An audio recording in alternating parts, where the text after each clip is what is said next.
כל ישראל מירושלים שלום הרב, והרי החדשות מפי מלאכי חזקיה.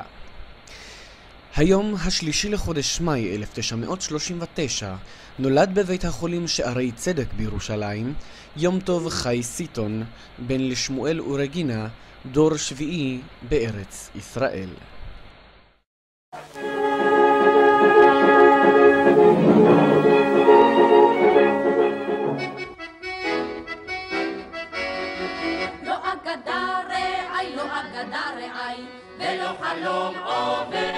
לא אגדה רעי, לא אגדה רעי, אך אכן לא אגדה. בגיל 8 מגיע יומי למחורה בכפר חסידים. וכבר בראשית הדרך מבין אריה אניס, מדריך, את הפוטנציאל הגלום ביומי ומחליט להביאו לביתו. בבית משפחת אניס מתקבל יומי כבן הבכור ללא עוררין, עד שאפילו חבריה לכיתה של רחל, הבכורה בעידן טרום יומי, ידעו כי לא כדאי להתנכל לה, אחרת היא תקרא לאחיה הגדול. מבית משפחת אניס יצא יומי לחברת הנוער בקיבוץ סעד. אך כאשר שבת אחת מגיעה אישיות חשובה לשבות בקיבוץ, את יומי שלנו זה לא מעניין, הוא חוזר הביתה, לכפר. בתחקיר שערכנו לקראת ערב זה, העלינו ממצא מעניין. מסתבר שיומי שלנו היה דון ז'ואן לא קטן, ובסעד הכיר את חברתו הראשונה, שרה. לאחר סיום התיכון בקיבוץ סעד, מתגייס יומי לצהל, לנחל המוצנח. שם אמנם קראו לו סיטי, מה שהיום מכונה מרכז העיר, אבל החבר'ה מספרים שהוא היה שקט וצנוע, תמיד עם חיוך על הפנים. כבר הזכרנו את היותו דון ז'ואן, ובגרעין שלוחות מכיר יומי את חברתו השנייה, שרה שרבי. יומי כל כך אהב לוף שבצניחות לקח איתו כמה פחיות. פחות בשביל שיהיה מלא נשנש, יותר בשביל שיהיה מה שימשוך אותו למטה. בחופשות היה חוזר יומי לכפר, שם היה מעורב בכל מה שקורה במשק החקלאי ובמשק הבית של משפחת אניס. לאחר שחרורו, מחליט יומי שבהוראה חפצו. יום שלם מטלטל בדרכים עם סבתא שרה מהכפר לגבעת וושינגטון, שם הסבירה סבתא למנהל שאם הוא יודע מה טוב בשבילו, כדאי לו מאוד שיום טוב ברסלה יהיה שם של תלמיד מן המניין בשנה הבאה.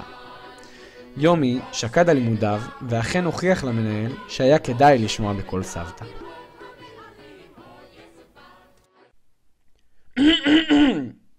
מה?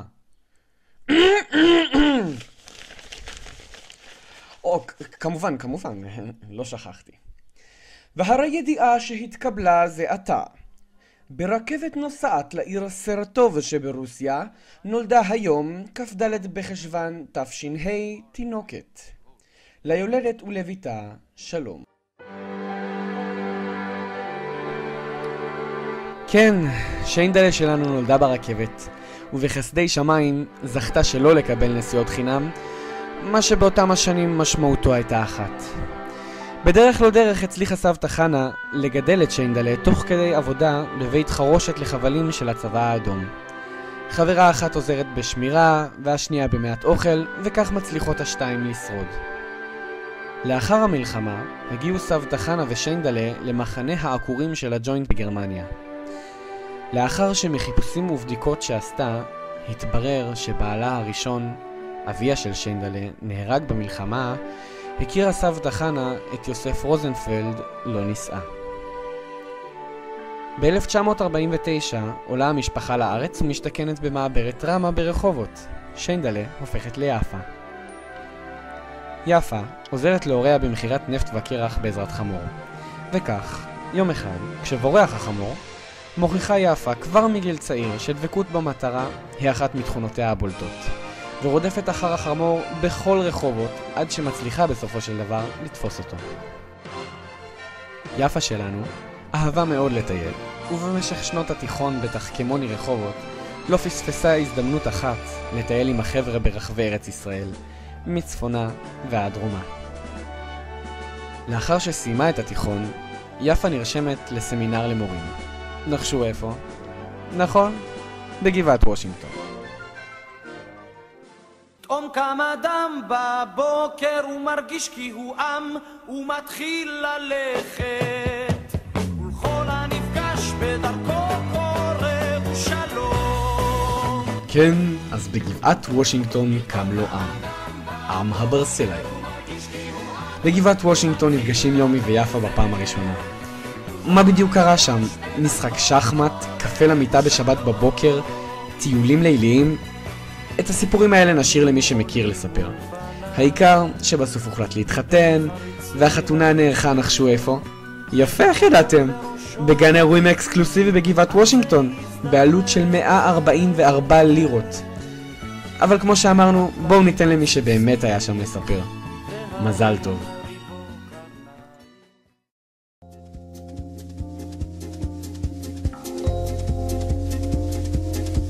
שההוא אוהב את ההיא, תמיד הוא אומר לה, חוזר ואומר לה, כמה היא אלוהית, כמה היא אלוהית.